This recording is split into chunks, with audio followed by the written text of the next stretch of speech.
Good morning, Bande Matram. Welcome all of you. So this morning we are going to discuss on the divine wedding of the eternal Lord and spouse upon earth.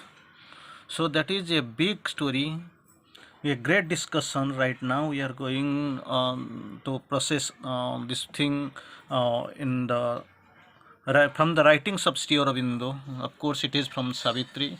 We have seen this is a great topic. This is a great destined event that is going to happen right now upon the earth. Of course, the eternal Lord and spouse, they are going to to wed each other in the human form. Once again, it will occur. It will happen on the surface of the earth. That is what we are going to discuss. I think actually this is from we are taking it from book 5 canto 3. Book 5 canto 3, Satyavan and Savitri. The topic of discussion is the divine wedding of the eternal Lord and spouse on earth in human forms. That is the topic of discussion right now. So let us take few lines from Sri Aurobindo's original writings. Sri Aurobindo quotes will see it beautifully. These spirits met upon the roads of time. These spirits, out of the voiceless mystery of the past, out of the voiceless mystery of the past in a present, ignorant of forgotten bonds, these spirits met upon the roads of time. Again, there is a meeting, there is a great happening, a great moment, a greater event going to happen, occur on earth. Anyway, this from this meeting, Satyavan spoke to Savitri first. O thou who camest to me out of time's silences. O thou who camest to me out of time's silences, yet thy voice has awakened my heart to an unknown bliss.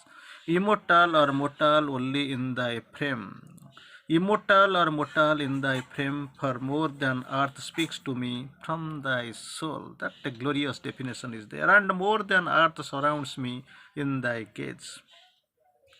How art thou named among the sons of men? That is a big question, because for the first time there is a meeting and there is a, of course, interchange of eyes. So Satyavan asks, how art thou named among the sons of men? So later on we can see, oh sunlight mooded like a golden maid. Oh sunlight mooded like a golden maid, I know that mighty gods are friends upon the earth. So later we can find, earth could not hide from me the power she veils, even though moving mid the earthly scene. My vision saw unblinded by her forms, the Godhead looked at me from familiar scenes. So then I witnessed the virgin bridals of the dawn, about Asapati's natural phenomenon. See, natural sadhana. It has been expressed beautifully, and in the words of Sri Aurobindo, in the mouth of Satyavan. I paced along the slumberous course of the noon. Just imagine, we can the centaur's wizard song has thrilled my ear.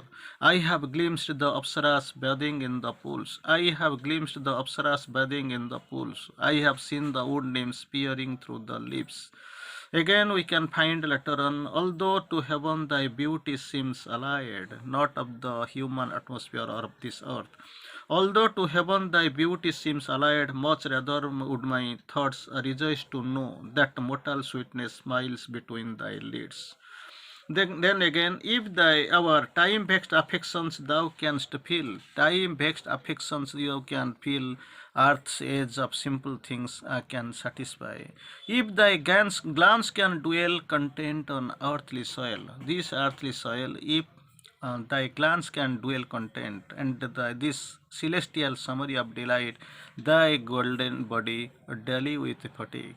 Again, after you can see, descend, let thy journey cease, for come down to us. Close is my father's crippled hermitage. Just imagine, you just come down, get down and come down. Then we can find there is some more glorious descriptions. It says, then musing she answered, after listening all these things. Savitri makes a brilliant reply.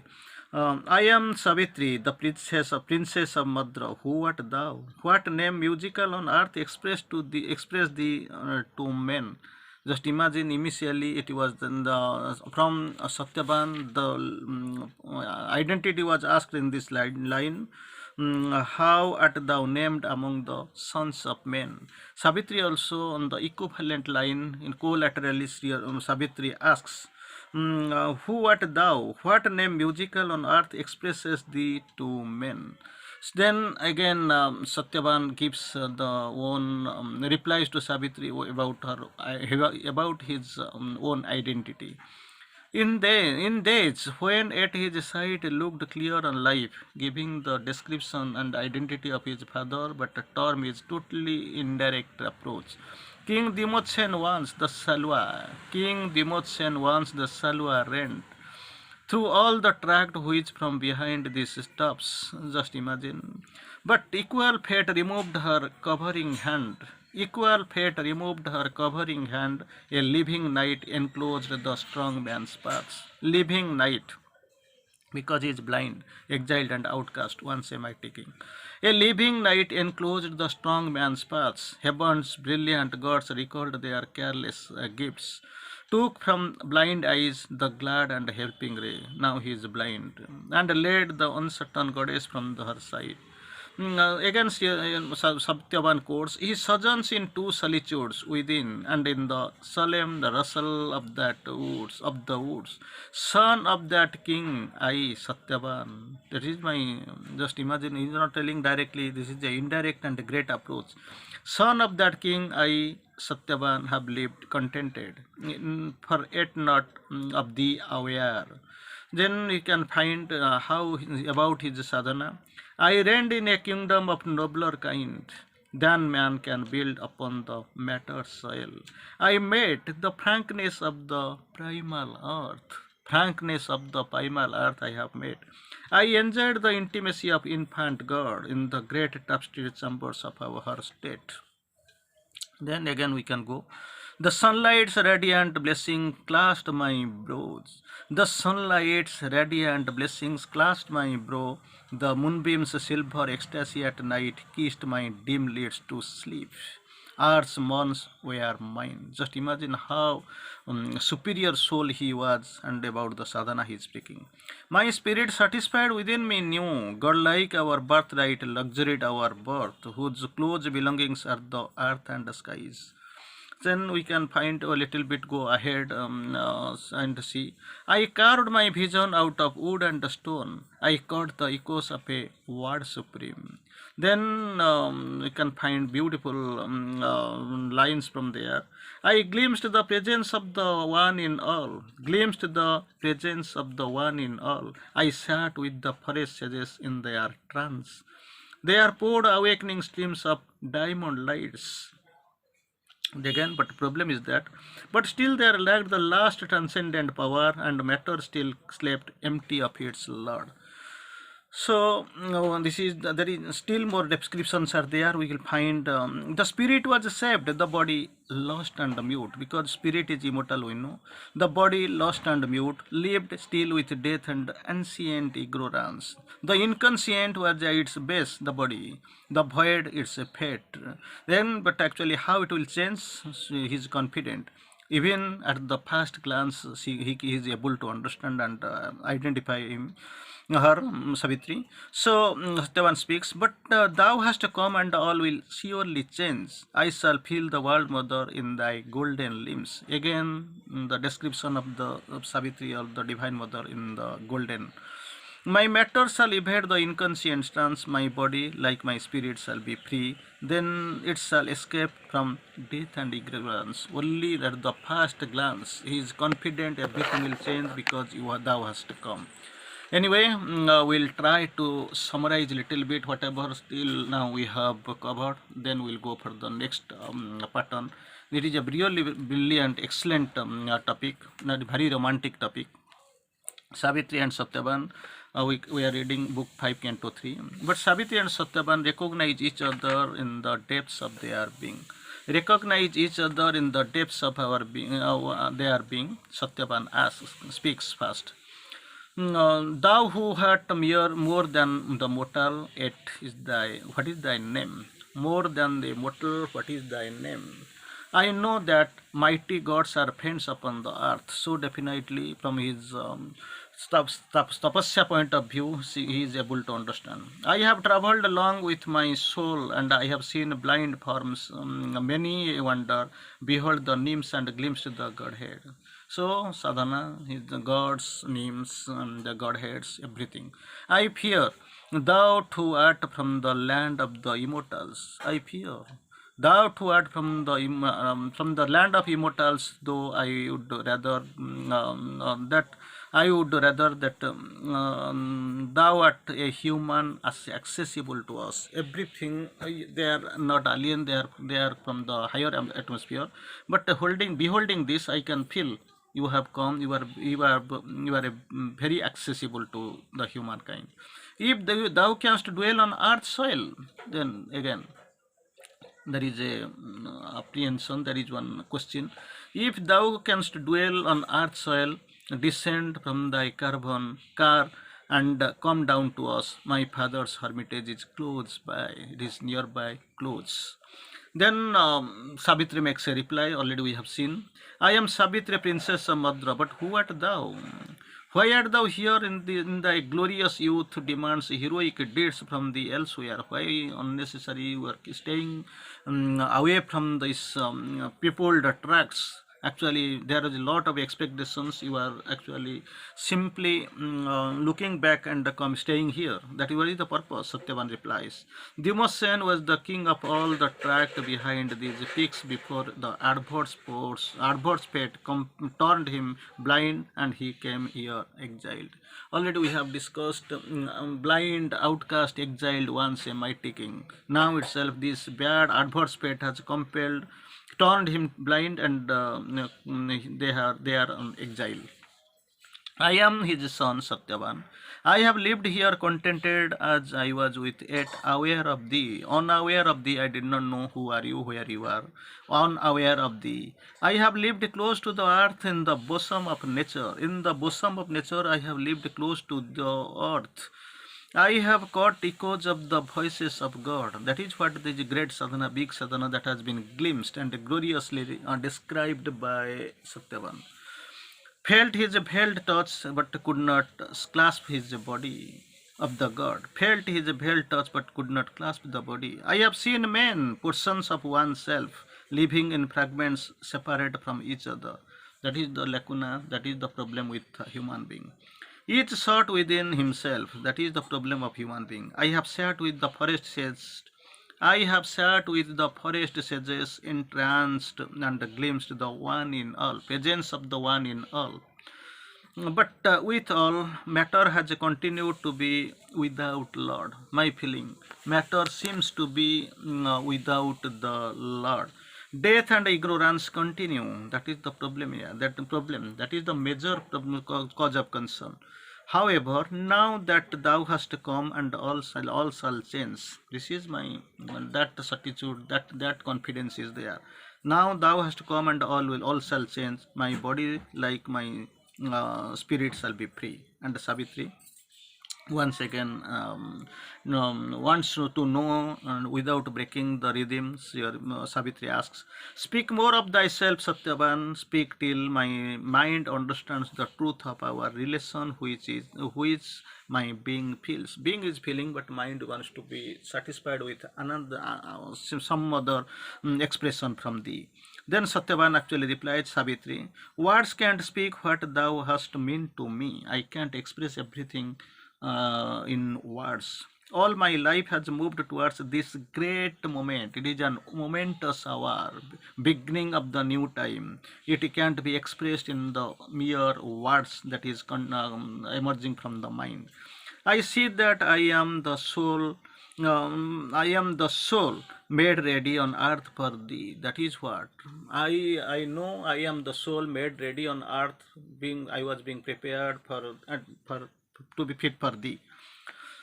Then once I was like other men, living in the common rounds of life. That's what beautiful. That is a big expression. Once I was like other men living in the common rounds of life, but there came the glimpses of the deeper self, came the glimpses of the deeper self, and the mystery behind life beckoned me. I searched for the meaning of life with my thought, searched for the meaning of my life with my thought, but proved an inadequate guide. Thought can't guide because everything is higher truths are unapproachable for mind to achieve to appear. I strove to find it through beauty and art. I strove to find with beauty and art, but the form could not unveil the indwelling power. So everything kept secret, and I was not adequately possibility for me. I was not adequately prepared to find the presence, indwelling power in the form. I looked upon the world, I lost the self. That was the lacuna. I looked upon the world, but missed the self, lost the self. When I found the self, I lost the world. I could not get at the link, that link, connecting link, what is which is supposed to join, it could not join. But now the golden links come with thy feet. But now the golden link comes with thy feet. I feel a diviner breathe. All is expectant and awaits thee. Descend into my life, thy chamber and thy shrine. Then Savitri, I have heard thee, and I know that thou art he for whom my heart has wandered so far. Again, we'll try to read whatever we have read it. We'll try to read in a little bit from the Sri Aurobindo's original writings. That is a great description and a romantic description, of course. It is romanticism is developing step by step here through Satyavan and Savitri. Here in the quotes, it is there. O golden princess, perfect Savitri, more I would tell than failing words can speak. Just imagine. For now, I know that all I lived and was moved towards this moment of my heart's rebirth. Heart's rebirth, I waited. Then later, Savitri, of course, describes in a fine description we can find here. I lived in the ray, but faced not the sun. I lived in the ray, but faced not the sun. I looked upon the world, but missed the self. That contrariety, opposition that we can find. Lived in the ray, but faced not the sun. Looked upon the world, but missed the self, and when I found the self, I lost the world. It is impartial. Everything I have done, I have gone.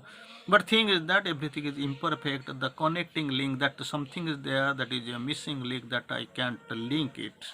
Again, now what my confidence, what is my really from me, what I really expect. My other selves I lost, and the body of God, something I find, and the other thing, the rest I lost. The link of the finite with the infinity, the bridge between the appearance and the truth, the mystic aim for our which the world was made. So, finding something and the rest is being lost. When I am searching for the rest, then original self is getting concealed from me, the human sense of immortality. But now the golden link, that link, unseen, invisible, secret, now that is Satyavan quotes, that golden link comes to me with thy feet.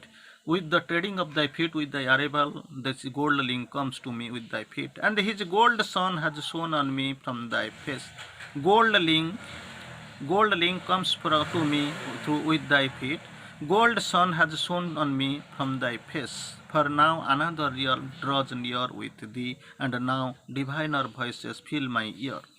So later we can find later, descend, O happiness, with thy moon gold feet.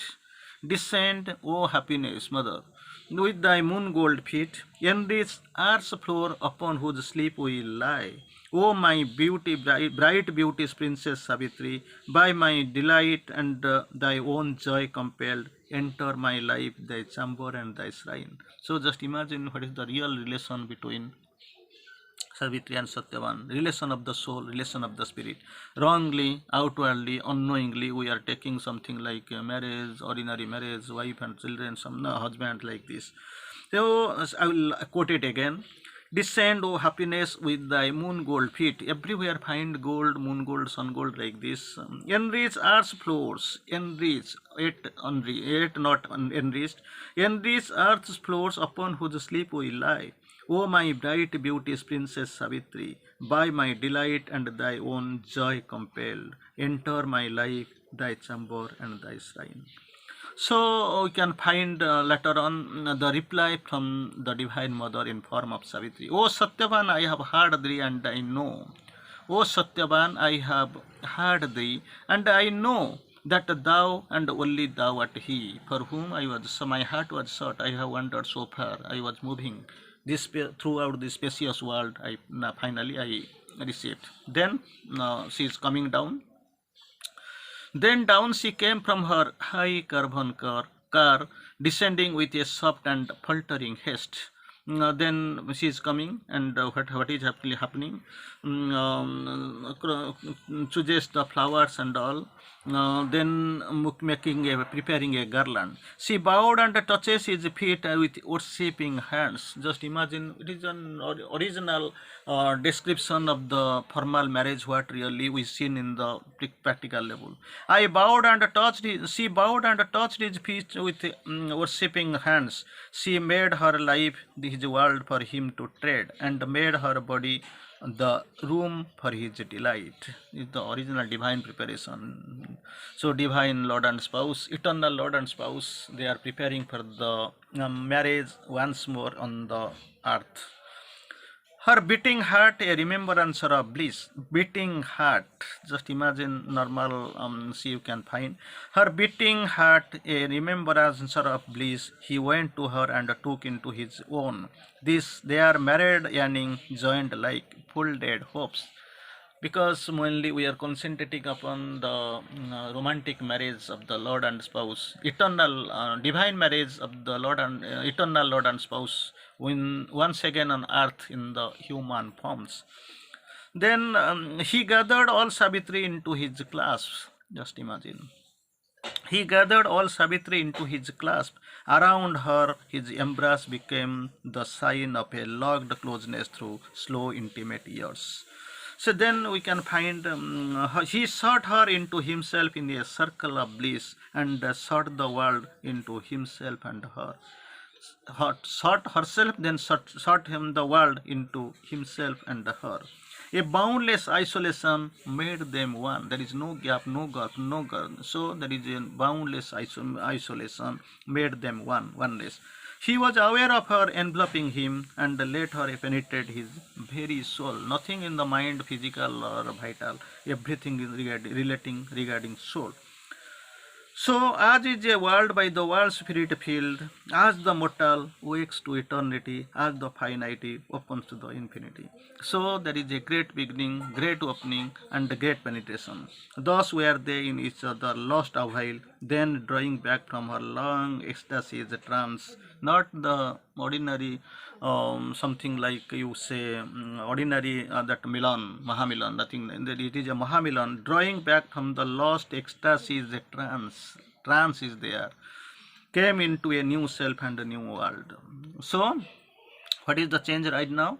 Each now was a part of the other's unity. The world was but their twin self-finding sin. Then we can find where actually we have started from, they are terminating and going back to the same scenario. The wedding of the eternal Lord and spouse, the wedding of the eternal Lord and spouse took place again on earth in human forms. In a new act of the drama of the world, the united two began a greater age. These united two began a greater age. Then towards end of this paragraph we can find the natural miracle was wrought once more. In the immutable ideal world, one human moment was eternal made. One human moment was eternal moment in the immutable ideal world. Whatever we have gone through, just we'll try to summarize and then we'll go give for the so-called closing touch. So, Savitri, I have heard thee and I know thou art he. It is already identified. Then what happens? She gets down from the car, picks flowers, weaves a garland quickly, and lays it on the bosom of Satyavan as a flower symbol of her offered life. Flower symbol of her offered life, offered to Satyavan in a candid flower garland that was prepared by the Divine Mother in form of name of Savitri. She bows and touches his feet with worshipping hands. Bows and touches his feet with worshipping hands. Satyavan gathers her up into his arms, and Savitri feels her being flow into his as in the river into the mighty sea. Great unity, great unification. So that has been found again. Both are lost in each other and become one. Lost in each other and become one. The wedding of the eternal Lord and his spouse has taken place once again on earth, and the two began a greater age. So then what happens? Then he leads her into the narrow path and shows his hermitage through an opening in the woods. Shows his narrow and shows his hermitage through the opening in the woods. Savitri is deeply moved and speaks because everything has been done. A new greater age to begin. Cast the matrix of new time. There is will be a great beginning and a new creation. So now Savitri finally speaks. Now I must go back to my father's house, but my heart will stay here. Now I must go back to my father's house, but my heart will stay here.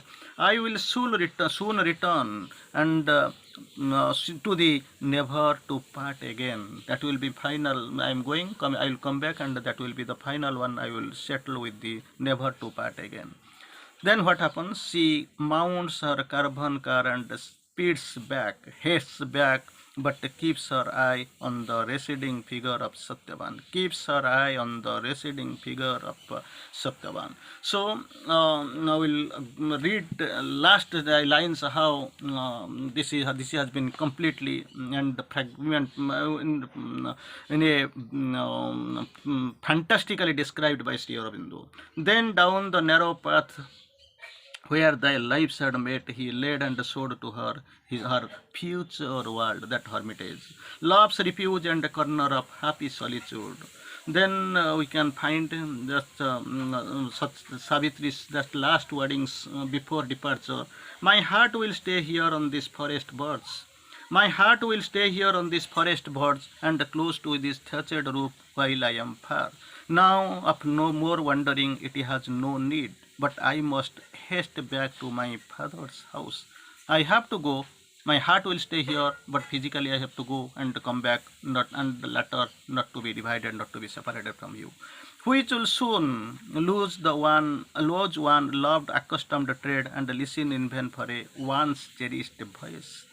For soon I shall return, for nor ever again oneness must sever its recovered bliss or fate, sunder our lives while life is ours. I must haste back to my family, to my father's palace.